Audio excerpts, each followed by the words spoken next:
बिल्कुल, छत्तीसगढ़ के इतिहास में ऐसा लग रहा है कि वो बहुत बड़ा आंकड़ा है और बड़े कैडर के जो लीडर हैं माओवादियों के, वो सरेंडर करने वाले हैं। क्योंकि बीते 1 साल से लगातार देखें तो जो सीसीएम मेंबर तक पहुंचे रूपेश, जो लगातार पत्र भेजकर और नक्सली संगठन में जो भी घटनाक्रम हो रहे थे, जिस तरीके से एंटी नक्सल ऑपरेशन चल रहा था, उसकी जानकारी दे रहे थे। जो जानकारी निकल कर आ रही है कि रूपेश के ही नेतृत्व में करीब 140 माओवादी अलग अलग कैडर के जो हैं वो सरेंडर करने वाले हैं।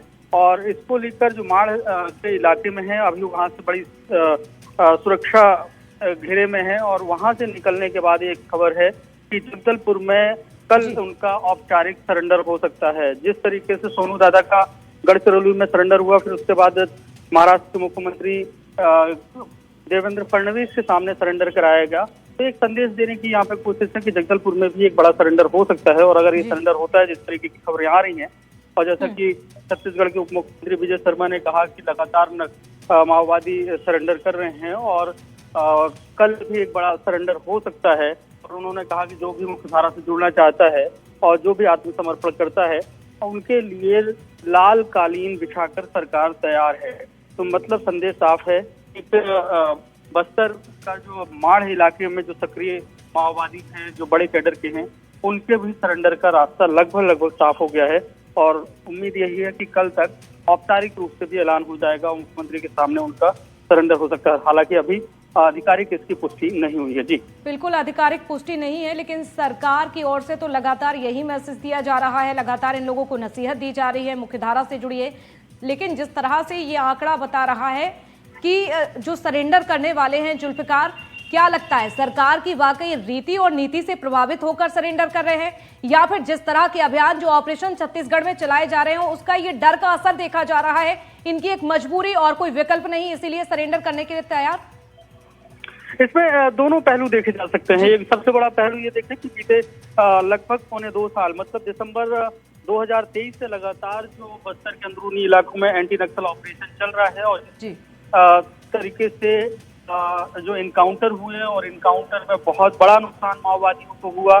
अगर जो आंकड़े देखें तो छत्तीसगढ़ अकेले में बीते 2.25 साल में ये संख्या लगभग 480 के आसपास पहुंच जाती है, जिसमें बड़े कैडर के माओवादी भी शामिल हैं जो एनकाउंटर में मारे गए। और इसके अलावा देखें तो हजारों की संख्या में जो बड़े माओवादी हैं उन्होंने सरेंडर भी किया है।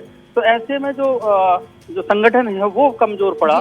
दूसरी तरफ देखें कि सरकार की सरेंडर नीति में भी बदलाव हुआ और पुनर्वास जो नीति सरकार ने लागू की है, उसके अनुसार बहुत सारे जो फायदे देने हैं मुख्य धारा से जोड़ने के लिए, बिल्कुल मुख्य धारा से जोड़ने का प्रयास किया जा रहा है। कई रीति और नीति है, कई योजना है जिसका लाभ मिल रहा है और मंशा केवल स्पष्ट है कि कहीं ना कहीं मुख्य धारा से जोड़ा जाए और योजनाओं का लाभ दिया जाए। चलिए, शुक्रिया आपका जुड़ने के लिए, तमाम जानकारी के लिए। तो नक्सल सरेंडर पर बोले हैं गृह मंत्री विजय शर्मा। बयान सामने आया है, सरेंडर करने वाले नक्सलियों का स्वागत किया जाएगा, लाल कालीन बिछाकर स्वागत करने के लिए तैयार है सरकार। सभी नक्सली मुख्यधारा में वापस लौटे, ये भी उन्होंने अपील की। बस्तर की जनता लाल आतंक नहीं चाहती है, रूपेश समेत नक्सली सरेंडर पर बोले विजय शर्मा। जगदलपुर में ही समर्पण किया जाएगा, ये घोषणा हुई। तो सीएम साय की मौजूदगी में सरेंडर किया जाएगा, कर सकते हैं ये तमाम नक्सली सरेंडर।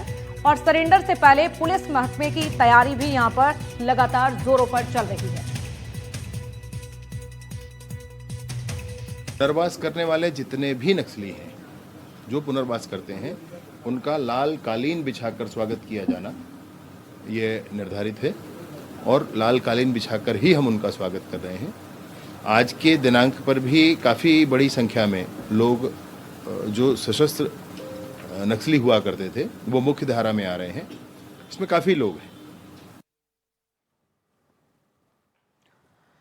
तो देखिए, डिप्टी सीएम को अभी आप सुन रहे थे, उन्होंने पूरी जानकारी दी विजय शर्मा ने कि अगर ये नक्सली सरेंडर करते हैं तो इनका लाल कालीन बिछाकर स्वागत किया जाएगा। आगे बढ़ेंगे, बात करेंगे इंदौर की, जहां पर ट्रैफिक ड्यूटी पर तैनात महिला आरक्षक से मारपीट का मामला सामने आया। आरोपी युवती ने महिला आरक्षक की वर्दी तक फाड़ डाली। आपको जानकारी दे दें, ई रिक्शा के किराए को लेकर दरअसल विवाद हुआ। विवाद शांत कराने के लिए महिला आरक्षक पहुंची हुई थी। परदेशी